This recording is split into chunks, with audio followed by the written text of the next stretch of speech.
What's up, guys? Meow, and I'm back with another video today. And today we have race notes for the 2021 Xfinity Series race at COTA. Did not get to do a Truck Series race reaction because I had to work. And right now, with the way the Truck and Xfinity schedule is looking, there's probably going to be some more race reactions that are going to be missed due to work. Um, with that because Charlotte next week for the Xfinity Series is at like 1 o'clock Eastern. So unfortunately, gonna have to miss that one. But I'll do the ones that I can do. With that said, let's go ahead and let's get into the race. And it was announced today that Ross Chastain would race the '07 car in place of Joe Graf Jr. due to Graf suffering a strained knee earlier in the week, and because you have to do a lot of braking in the road course, I guess it was said that like he could have raced if it was an oval, because you don't have to do as much braking, but he did not. But with the amount of braking you have to do at a road course, he didn't want to risk it. So Chastain would qualify and run the car. He actually qualified second, which is awesome. Daniel Hemrick, Chris Wright, and Ryan Sieg would start at the back. Wright and Sieg for engine changes, and Hemrick for a transmission change. And as far as engines go, that was a theme throughout the race. It's just you'll see. So Brandon Brown stalls during the pace laps, but they're able to get him going. He had an alternator wire issue, so they fixed that as the field took the green. And then on the very first lap, Ross Chastain he misses one of the S's, which is a pass through penalty. That was the only one that we saw today. And then he reports he has a broken axle. Fucking pain because I like I mean, it's bad enough that he had that, again, he missed the S's. I don't know if he broke the axle before that or if it happened then. Like, if he broke it before and then it caused that to happen. But either way, that absolutely sucked because now he was able to get back out in the race and continue the race, and finish the race like 10 or 11 laps down. But it sucked because he could have had a huge day for that team. And even though it wouldn't have mattered for Joe in terms of points because he doesn't get any points because he didn't race, it would have helped them in owners' points, which honestly fucking sucks that that had to happen. So, yeah. So he had to take it to the garage. Daniel Hemrick had to come down pit road for a shifter issue. They had to fix that, and he got a penalty for speeding, so that was a pass through. Boris said running the 13 car for David Starr, and those guys, he stalls at one point. Riley Herbst pits about that time, and because he had some front damage, and then the caution comes out right about when he pitted. For a pair of cars, or no, Hemrick was the one that came down pit road just as the caution came out, because there was some strategy involved late in the stages.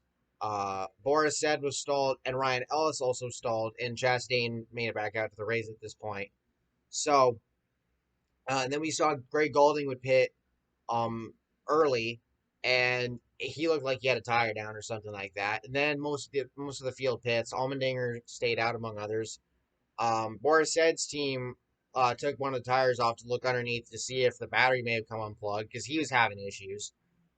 Justin Haley had to come back down pit road with because he had a wrench in his car or something like that. Jade Buford got an uncontrolled tire penalty. And then on the final lap of stage one, it was a one lap shootout to the end of the stage. Noah Gragson spun in one of the turns. Caution doesn't come out because he was out of everybody's way. And that was because his engine blew up. Yeah, it let go. That's his fourth DNF this year, and he's now have four DNFs and fifth and not 15, five finishes outside the top 15. Bad luck all season long. Outside, I mean, it's just fucking pain, man.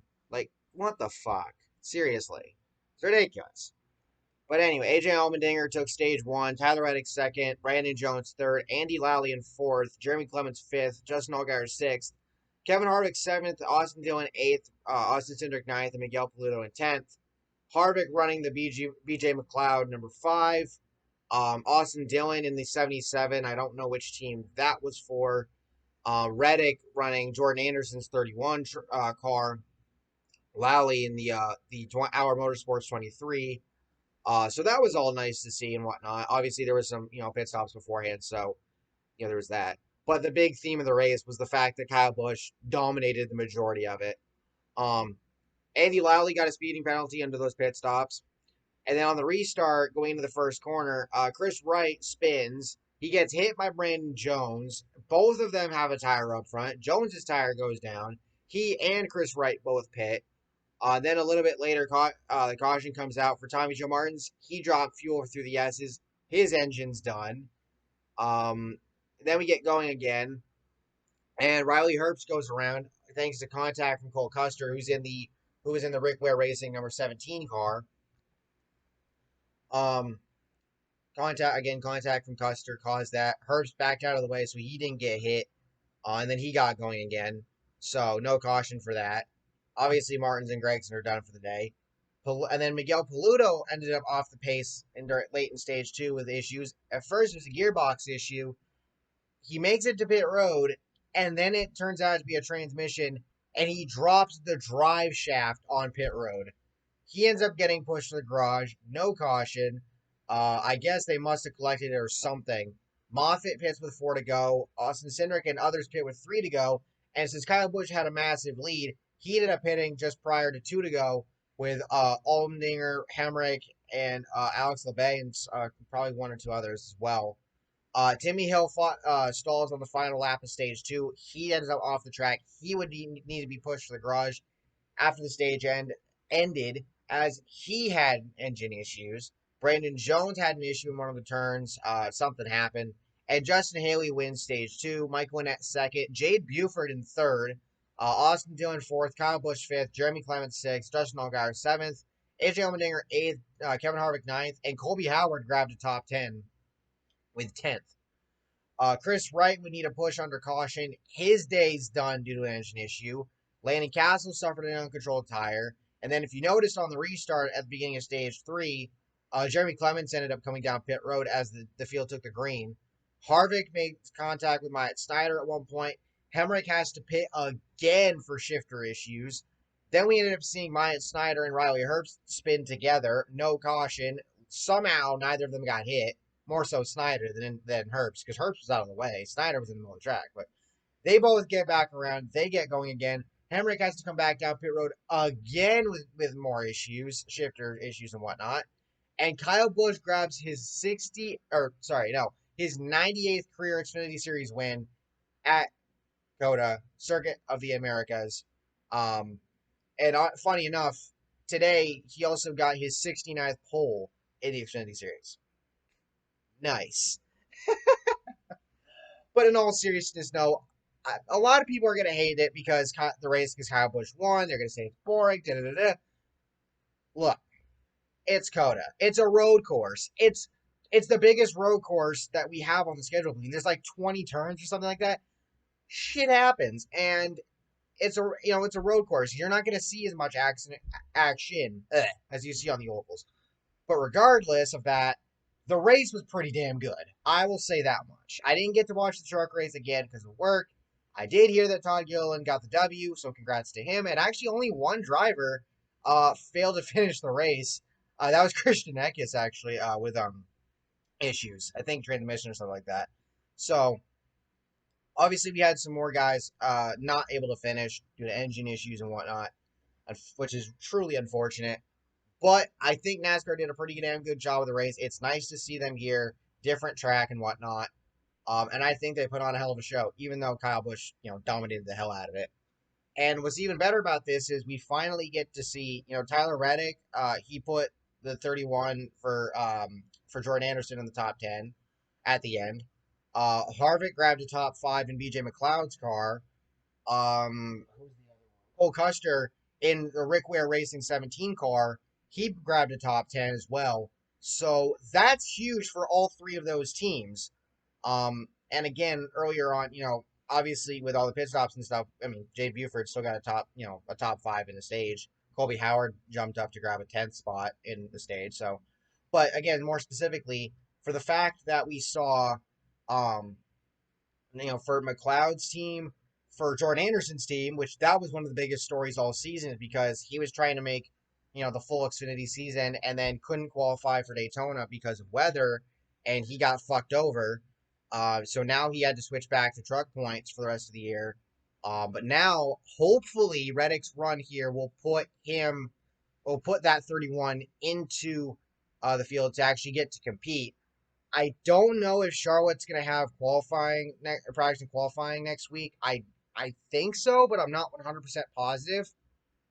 Somebody let me know in the comments.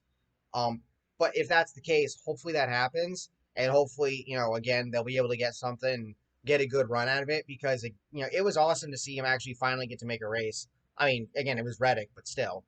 So owners points, that's gonna go. They're not necessarily racing for points, but racing for owners points to get into the field for future races, and I hope that happens after this. And then for the 17 and the 5, that's going to help them out in owners points as well. That's why I was bummed out when Chastain got knocked out on the first lap. I mean, yeah, he came back, but still, um, knocked out of contention. That is, with the issue with the axle issue, because that would have helped the '07 team out with owners points, even though Graf wouldn't have benefited. So, all in all, I, it, yeah. So it was nice to see some of the new teams. It felt weird seeing, some of the other drivers that failed to qualify, especially looking at the Truck Series field, with guys like Spencer Boyd and whatnot, and some others that didn't make it. Um, but either way, great race. Cannot wait to see how the Cup race goes tomorrow. That's going to be a lot of fun. And keep an eye out later tonight. I will have now that we've made it, with COTA being the first race after the midway point of the regular season for the Cup Series, I will have a video basically re-predicting the rest of the season. Um, I'll have that out sometime later tonight. I gotta go take a shower and whatnot. And there might be a Leafs reaction video tonight. I don't know yet. We'll see how game 2 goes. So keep an eye out, because I'm going to have some solid content coming up later tonight. But that all being said, thank y'all for watching. Hope y'all enjoyed. Let me know your thoughts about NASCAR racing at COTA down below. Do you want to see them come back in the future? What do you think should be different? Honestly, I mean the engine issues that we saw in the Xfinity race, I think that might need to be looked at. Just a thought. With some of the turtles and whatnot, or curbs, or whatever the hell. But anyway, thank y'all again. Thank y'all for watching. Hope y'all enjoyed. Make sure to use my code ANJJ for free shipping on orders of $20 or more at Circle B Diecast. Please go pre-order the smaller team diecast. There's been a bunch of them that have been offered, and I'd love to see them get made. And they can't get made unless us, the collectors, and the common people, help out and pre-order. So please do so.